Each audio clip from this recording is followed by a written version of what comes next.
Hello, I'm Evan Nolan, the president and co-founder of the United States Athletics Hall of Fame, here with the first-time nominee for the class of 2024. The youngest of 10 children, Frank Robinson was born in Beaumont, Texas on August 31st, 1935.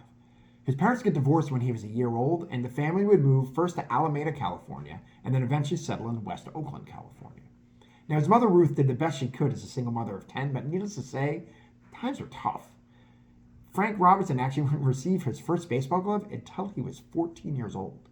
Now, that didn't stop him from playing baseball and tons of other sports with neighborhood kids, and those kids seemed to be incredibly talented, because he would attend McClymonds High School, where he played baseball with both Vada Pinson and Curt Flood, and basketball with who I consider to be the greatest NBA player of all time, Bill Russell.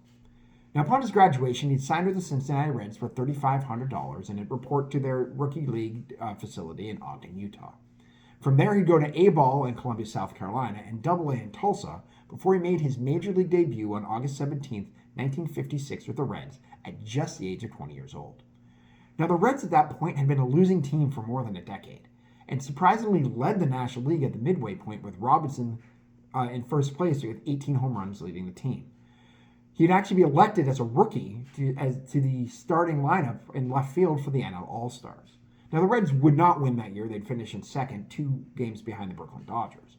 But Robinson would hit .290 with 83 RBI and 38 home runs. That 38 home run number was a rookie record in Major League Baseball until broken by Mark McGwire in 1987. Next season, being an All-Star again, finishing tied for third in batting average at .322. He tied with Hank Aaron and finished behind Stan Musial and Willie Mays. That was a tough league to lead batting in.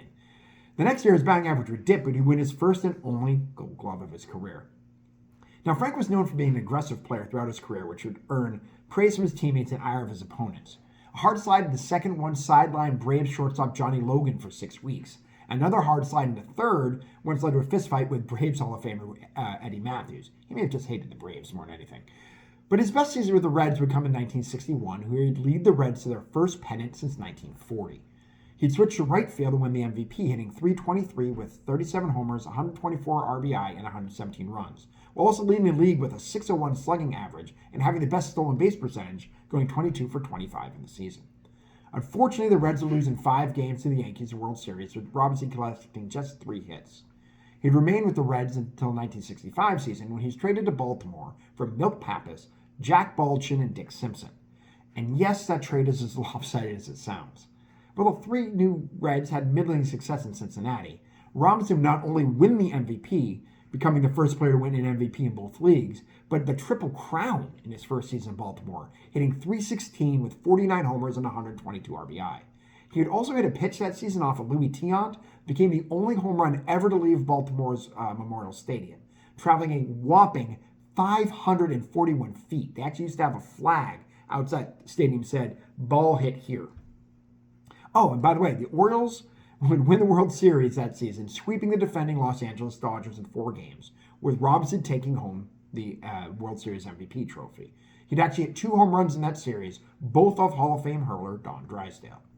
Now, the Orioles would win 3 more AL pennants in 69, 70, and 71, winning the 70 World Series over the Cincinnati Reds, and losing the 69 and 71 World Series to the Mets and Pirates, respectively. He'd be traded to the Dodgers for the 72 season, before moving on to the Angels for 2 years. He managed in winter ball and make it known that he wanted to be the first black manager in Major League history. Well, that would happen with his trade to the Cleveland Indians in 1975 season, who would serve as player manager in 75 and 76, although he only played a combined 85 games over those 2 seasons. And then he'd spend 1 more season as just the manager at the Indians before being fired. He'd then go on to spend 4 years coaching the Giants, for the Orioles, where he was the 1989 AL Manager of the Year, and was both the last manager Montreal Expos and the first manager Washington Nationals, spending 5 years of that franchise, particularly during the time they moved. His not only serving as the first black manager in Major League history, but also 16 years across 4 franchises is nearly as important as his playing career. One of the most outspoken players for equality in league history, and overcoming the bigotry faced in Ogden and Columbia and Tulsa, and particularly in Baltimore, to have a career that spanned 53 years in the league is a testament to the man both as a player and a human. He spent time overseeing the league's discipline department as well, becoming the first African American in that role. But he's nominated as a player, and as a player he was spectacular. Over his 21 seasons, he was a 14-time All-Star, 2-time MVP, 2-time World Series champion, 1-time World Series MVP, and won the Triple Crown. A career .294 hitter, he retired with 2,943 hits, 1,812 RBI, and at the time of his retirement, his 486 home runs was fourth in Major League Baseball all time.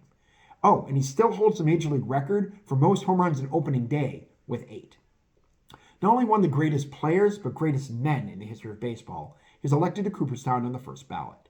For our Hall, he barely missed being nominated last year. Will he make it all the way into our Hall in his first opportunity? That's going to be up to you.